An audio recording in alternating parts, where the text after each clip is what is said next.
The third and most important development in Hellenistic philosophy is called Stoicism. And Stoicism is probably the greatest and most interesting achievement of the Hellenistic philosophers. And while it never achieves the poetic and intellectual grandeur of the Socratic synthesis, of the Platonic overarching system which makes statements about the entire human condition, Stoicism is, in fact, a noble philosophy, an excellent philosophy for silver men, for those spirited men in the Republic who are going to be our guardians. It's an excellent philosophy for military men. It's an excellent philosophy for people that are going to be practical politicians if they intend to be virtuous, if they intend to pursue the public good. And Stoicism is characterized by a rejection of pleasure as the standard of human happiness and human felicity. Stoicism takes the position that the wise man, the good man, the philosopher, is a man who lives in accordance with nature. He fears only abdicating his moral responsibility. He is not afraid of pain. He is not afraid of death. He is not afraid of poverty. He is not afraid of any of the vicissitudes of the human condition. He fears only that he should let himself down and that he should be less than a complete human being. According to the Stoics, and there are a number of Stoics, 2 or 3 or 4 or 5, that actually develop the doctrine, but all the doctrines are quite similar. The only matter of concern to a wise and philosophic individual is the things completely under your control. You can't control the movements of the sun and the planets. You can't control whether a leaky ship sinks or makes it to port. You can't control the weather. You can't control other people. You can't control the society around you. There's only one thing, and one thing only, that you are in control of, and that is you.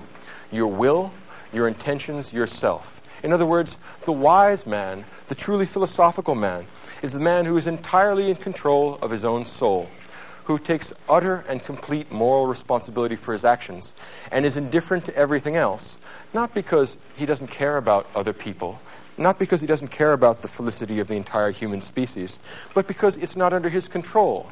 There's no use wondering or worrying about what tomorrow will bring, since tomorrow isn't under your control. Do what's right today, and let tomorrow take care of itself.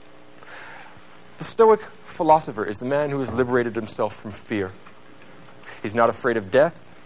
He's not afraid of pain. He's not afraid of other people's dismissal as a fool. The only thing he cares about is that he should meet his moral obligations. Ralph Waldo Emerson once said that greatness is the perception that virtue is enough, which is an elegant and beautiful line. And he might well have stolen that from one of the Stoics, because all of the Stoics basically believe that. Virtue, moral virtue, an organized soul which pursues rationally the ends which are good for all human beings, that's the Stoic conception of virtue. They finally understand their greatness consists in the fact that they perceive that virtue is enough. We do not need wealth. We do not need sexual gratification. We do not need life itself. If moral virtue tells us that we must die in the pursuit of some good end, the protection of our family, the protection of our home, the protection of the innocent, in the doing of right, nothing should be spared, not even our lives. The Stoic wise man is a man who has trained his soul, trained his mind, so that he is not afraid of apparent evils. He is only afraid of real evil. He is afraid of losing control of his soul. He is afraid of being a slave to lust, to desire, to emotion. The Stoic man is the honorable philosopher, the man who stands at his duty and is steadfast and serious-minded. In living according to nature, what the Stoic philosopher does is examine the nature of the human condition and the nature of the world around us. He discerns his position in nature. He discerns the kind of creature that he is. And he lives in such a way as not to disgrace himself, as not to be less than what he truly could be. He won't live the swinish life that we found with Aristophanes. He wants to be, if not a god, certainly not less than human. He won't be an animal either. He will live up to the fullest potentials that human being has to offer. Now, among the Roman Stoics, two are especially noteworthy. One is Epictetus, and one is Marcus Aurelius. And one of the wonderful ironies about the history of philosophy is that Epictetus was a slave and Marcus Aurelius was an emperor. And philosophy is the great equalizer. Both the slave and the emperor can equally well participate in a philosophy that is accessible to all human beings as human beings. There is nothing less conscious of social status than philosophy. A wise man, a man who is disciplined, in control of his motions, and follows the way of nature, can be a good man no matter what his position in the social structure is. He is not responsible for the social structure, and it is not his problem. If the gods or nature or whatever is controlling the world makes you a slave, then be a good slave. If God or nature or whatever is controlling the world makes you an emperor, then be a good one. Your job is not to disgrace yourself and live up to the highest potentials of human being. The most interesting of the Stoics is Marcus Aurelius. Lord Acton, the great English philosopher and historian, once said that power corrupts, and absolute power corrupts absolutely. And that's generally speaking true. The difficulty with that generalization is Marcus Aurelius. Marcus Aurelius was an absolute ruler. He was a ruler of the Roman Empire. He was an emperor. He had absolute power of life and death over everyone in the known world. I don't mean everyone in the world as we know it today, but everyone in the world as the Romans would have known it. They don't know about China or have a very attenuated conception of the Eskimos. For them, the world is the Mediterranean basin, and Rome owns it. And Marcus Aurelius owns Rome, essentially. His word is law. Now, for almost all the Roman emperors, they lived scandalous lives, and they disgraced themselves. They were much more concerned with indulging their sensual appetites, satisfying their passions, flying into rages. Marcus Aurelius is the standing exception to that, and the exception to Lord Acton's generalization. In his case, power didn't corrupt. Absolute power did not corrupt absolutely. Instead, absolute power allowed us to see what the man underneath the body is really like. It allowed us to find out what Marcus Aurelius' soul is like. Imagine a man for whom all the restraints of law and custom and political order are taken away. He can have whatever he wants. If a man under those circumstances behaves well, you know something about the soul underneath, because no external constraint is making him do what he is doing. And Marcus Aurelius is the one example of an absolute ruler who behaves himself in such a way as not to disgrace himself. It's an amazing temptation. Imagine what it's like. Stop and put yourself in that place for a second. Marcus Aurelius takes the throne in 161 AD and he dies in 180 AD. 19 years controlling the entire world. He can have all the money in the world. That's not an exaggeration. All the money in the world. If he wants it, he can just collect it all. He can have sex with anyone he wants, whenever he wants, under any circumstances. If he wants to get drunk, he can have wine brought in by the boatload, infinitely, forever. He can go on a drunk now and stay drunk for the next 19 years until he dies. Imagine anything that the bronze, desiring, emotional, irrational parts of your souls want. And now imagine that you can have it. Now, under those circumstances, imagine that you are forced to bear with this human condition for 19 long years. Now ask yourself, and you didn't give a show of hands, but stop and think about it for a minute. How many of you would fail to disgrace yourselves? To tell you the truth, I don't think that I could meet the challenge. If you're honest about it and you stop and think about what kind of a man it takes to bear up under those circumstances, I think you'll have to admit, or at least I'll have to admit, that he's a better man than I am.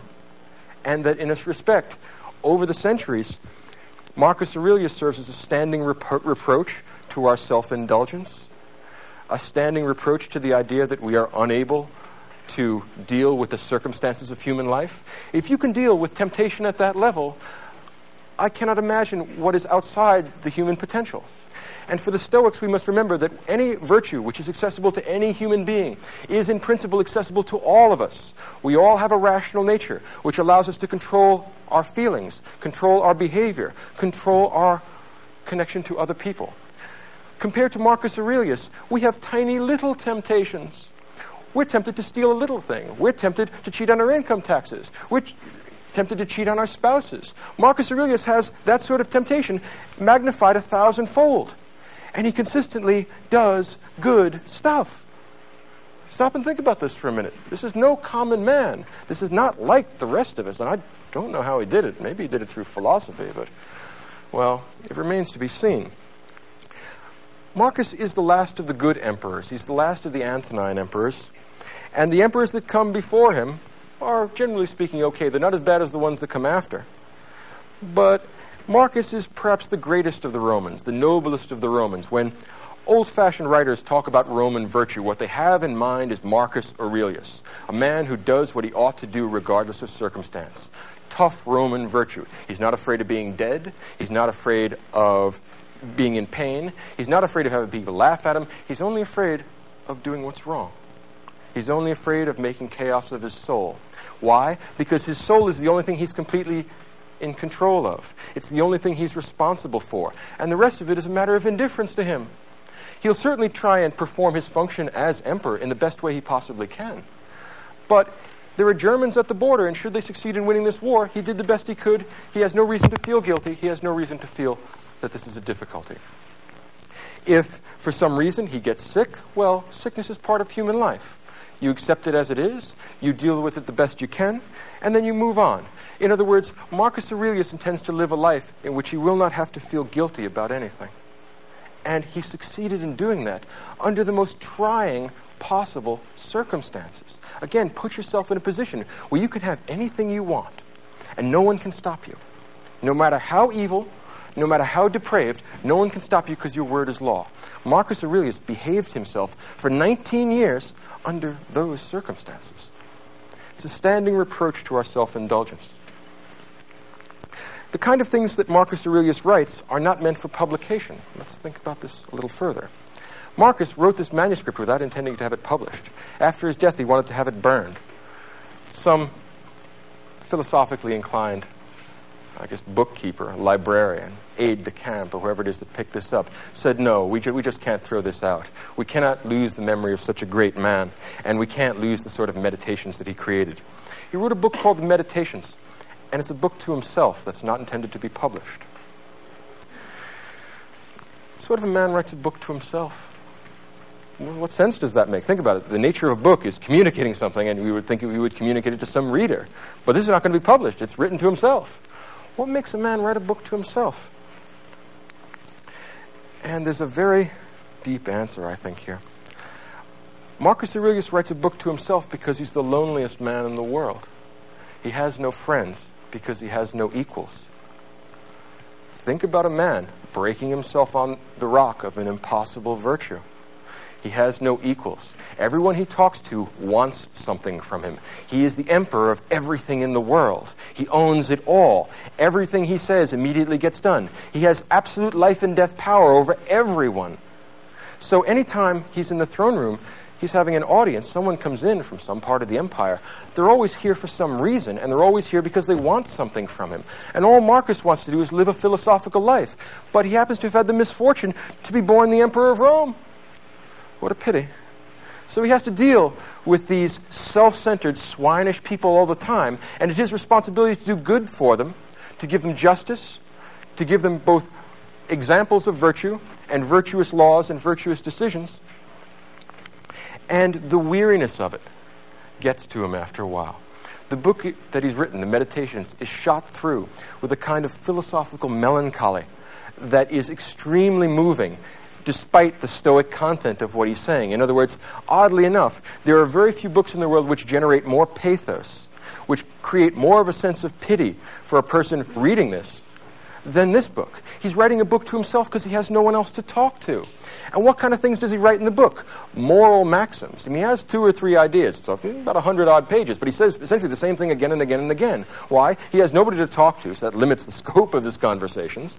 And he's constantly trying to remind himself that, look, although the people you're dealing with are corrupt, evil, and depraved, it's your job not to get angry with them, but to try and teach them and morally improve them. If you can't morally improve them, at least put up with them, because the gods have created us social animals, and it is part of the mark, or it is the mark of a philosophical man, that he should return benefits for harm, because those that would harm other people do not live the philosophical life. Those that don't want the ultimate good for themselves and for society do so because they don't know any better. Marcus has not only political power, but wisdom, and in that respect, he's the only example in the Western tradition of any ruler who even remotely approximates Plato's philosopher king. And he has some of the qualities that Plato thought the philosopher king would have. He is totally disdainful of wealth. Why? He owns everything. What would it be like to own everything from England to Egypt? Well, the idea of accumulating more stuff becomes less and less interesting if you stop and think about it. And if you can have sex with, say, 1 million people, the million at first has very limited attraction. And at that point, he stops to think, and he says, I will do my best to constantly do what I ought to do. And there is a sort of whistling in the graveyard tone to this book. He is, in some respects, an enormously lonely man, and in some respects, an enormously sad man. There's a melancholy in this that's terrifically moving. And yet, we ought not to pity Marcus Aurelius, because if he looked at our lives, he would pity us.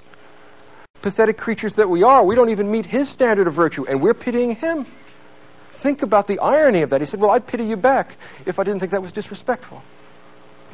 Think about what it takes to be something like Marcus Aurelius. We shall not see his like again. In the book itself, he has all kinds of intriguing and caustic, if you will, moral maxims. He says things like this: soon you will have forgotten all things, and soon all things will have forgotten you. In other words, don't get overwrought. You're angry with this guy just because he didn't do what he was supposed to do. Ask yourself how many of the people that are working for you are doing what they're supposed to do. Soon, you'll have forgotten all this because you'll be dead. And soon, all the people who know you, they're going to be dead too, and they'll have forgotten you. And so what's the point of being mean to people?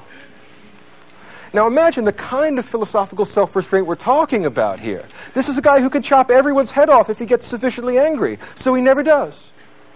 Remarkable, remarkable. So Marcus Aurelius is a man who constantly, in his book, is writing short 1- and 2-line epigrams that essentially say things like, don't lose your temper with these people, Marcus, you know how they are. Marcus, it's not your fault that they're stupid. You tried to teach them, and you can keep on trying to teach them, but if Socrates was a good man and they killed him, what do you expect them to do to you?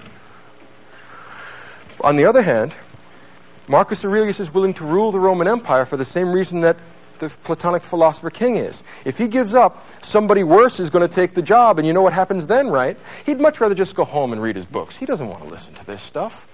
But he says, well, the gods put me here. I didn't ask for this job, but I can't very well give it up. I'd be abdicating my responsibility to other people. Imagine the bad laws and bad emperors were going to get after me.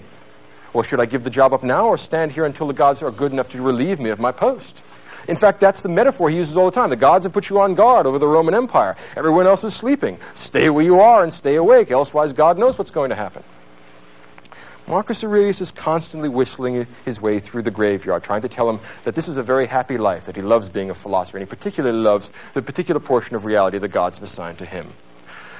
Now, I think that everyone believes this except the people that read this book, which perhaps is why it wasn't supposed to be published, because when you look at this, you see a terrifically lonely man, a man of immense moral heroism, who has no shoulder to cry on, who disdains crying because what's the point of crying? We must live in accordance with nature. Now, here's the natural condition of human beings. They get born, all kinds of stuff happens to them, and they die. Marcus's maxims with reference to that are A, stop complaining. There's nothing to complain about because there's only two kinds of things. There are the kinds of things you can control, and there are the kinds of things you can't. If you can't control it, complaining about it is stupid and a waste of time, and I don't want to hear any more about it because you can't control it, so what's the point of talking about this? Or you have the other kind of thing, the kind of thing you can control, like your intentions, like your behavior, like your actions. And since you can control them, who do you expect to help you out except yourself? Stop complaining about that too. So whether it's the kind of thing you can control, or it's the kind of thing you can't control, Marcus Aurelius does not want to hear any complaints, and he does not want to hear any excuses, because there are no excuses to give. Whew. Now, that's easy enough to say, and a lot of people think that other people should be this way. Right? Have you noticed it? Like, you can't help but admire this guy. Like, every one of us, I bet, in this audience said, wow, what a great guy. I wish I knew him personally. No, you don't. Think of what he'd think of you. You really don't want to know this guy. Imagine working for him. Oh, please. No, this guy is never going to be satisfied. And if he is satisfied, he's not like he's going to give you applause. He's going to say, well, you're doing what you ought to do. No compliments for you. You're doing what you ought to do. You don't need any reward beyond that. You're living like a philosophical man, which is a reward in itself. Virtue is its own reward. You're virtuous. What do you want from me?